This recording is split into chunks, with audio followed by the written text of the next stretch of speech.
This past week, I ran into a friend at the grocery store, and we had a chance to catch up with each other. "How have you been?" we both asked the other. "Our church got a new roof," I said. "Our church is getting a new pastor," she replied.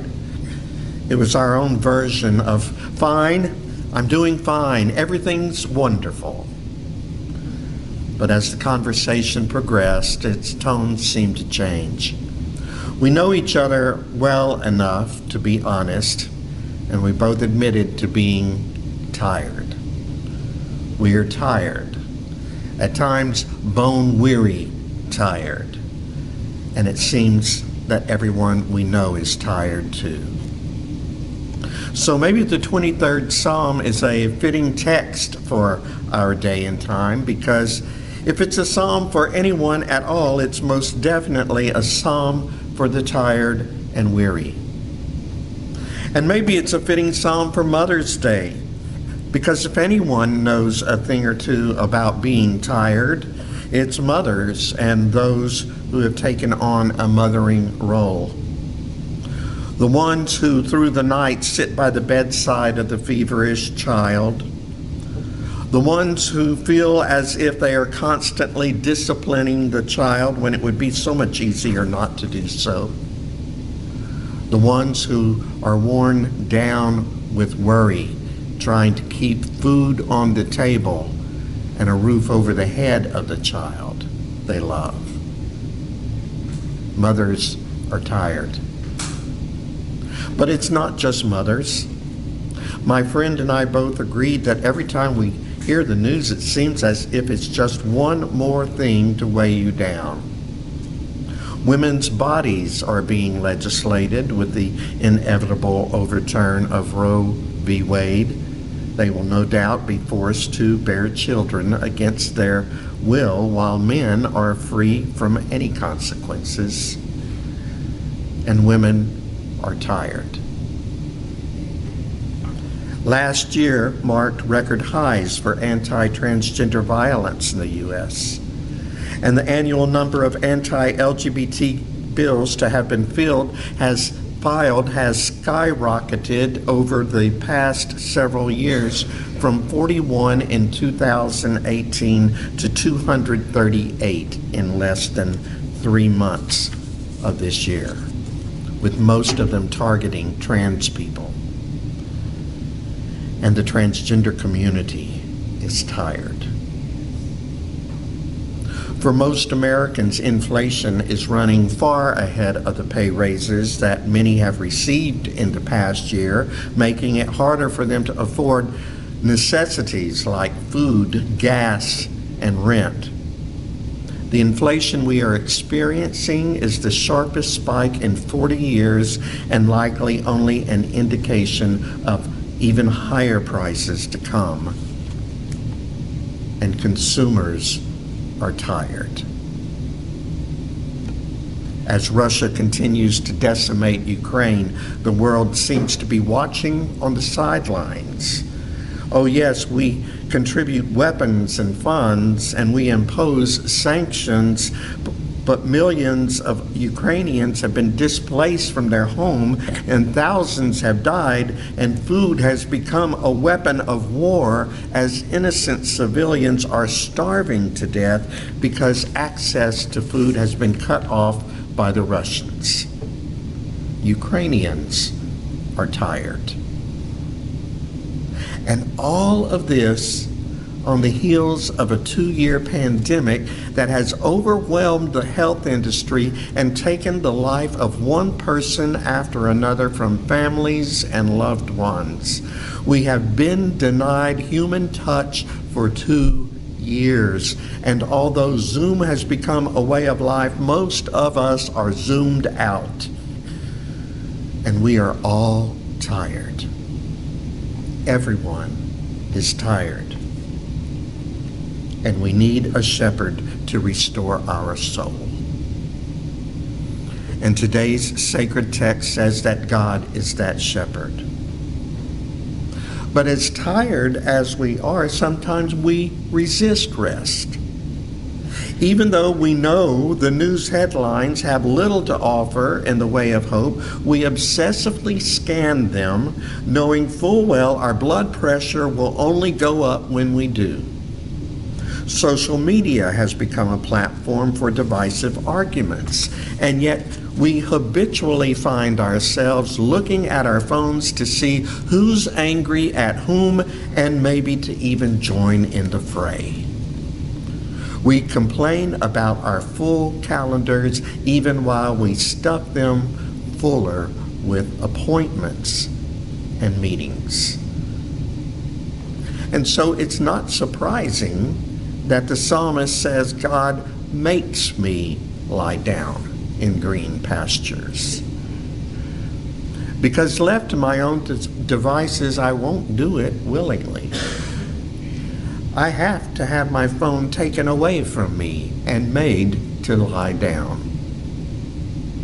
And the image of green pastures and still waters that the psalm evokes is one of peace and quiet, which might be uncomfortable for some people.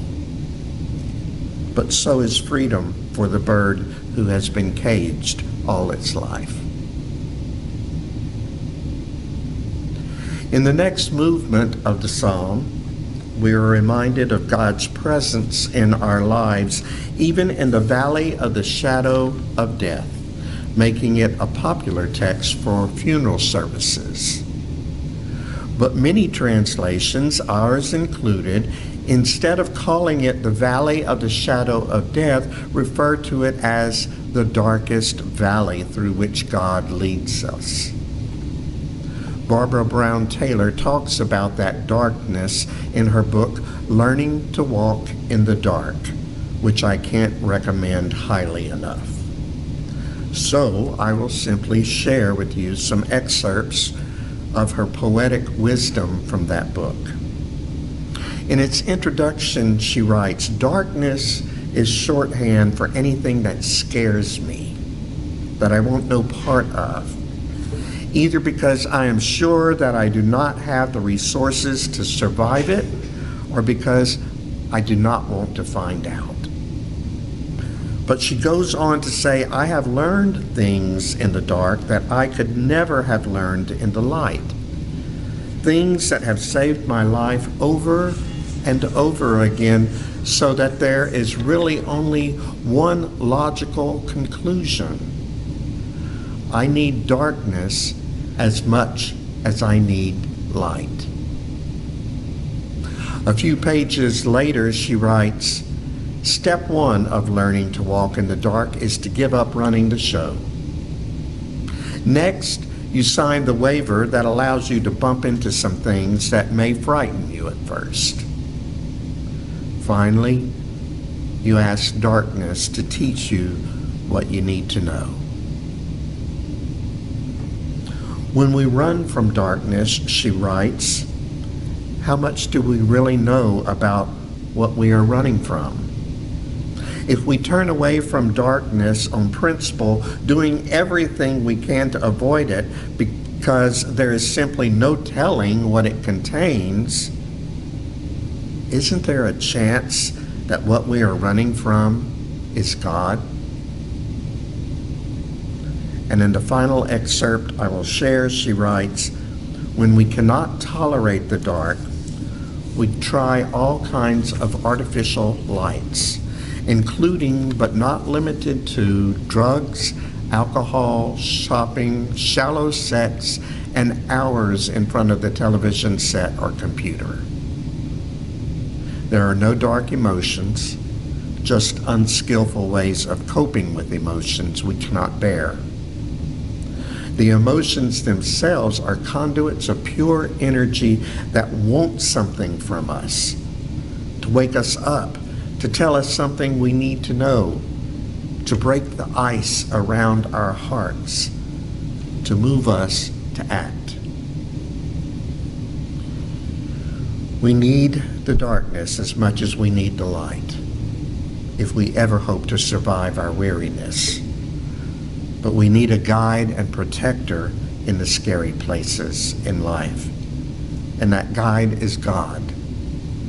knowing that we aren't all alone, that God is present, makes things better. In the Psalm's final movement, we're told that God prepares a table before our enemies. Interestingly, God doesn't vanquish our enemies. Our enemies are not destroyed or overpowered. And although the psalmist may have been referring to military enemies, the words speak differently to me. Because you see, more times than not, I am my own worst enemy. I complain of my weariness, but I continue to go down the path that contributes to my weariness. I need a shepherd who will lead me through right paths, and I need one who is present during the scary times of life, but most of all, I need a God who is not critical or shaming of my waywardness, but one who sets a table before me, one who welcomes me to that table and assures me that our relationship is cemented with God's love. Our translation says that God's goodness and mercy will follow me all the days of my life. The Hebrew word that's translated as follow means to be chased, pursued, hunted, or tracked down. Literally, God's goodness and mercy stalks us.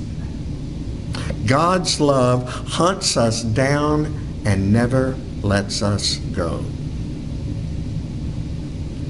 That's a good thing to know when I'm feeling tired. There won't be any magic wands waved over the circumstances that are bringing me down. But I'm not on my own. God is present, and God's love will never abandon me. That helps me to cope, and I hope it helps you too. Amen.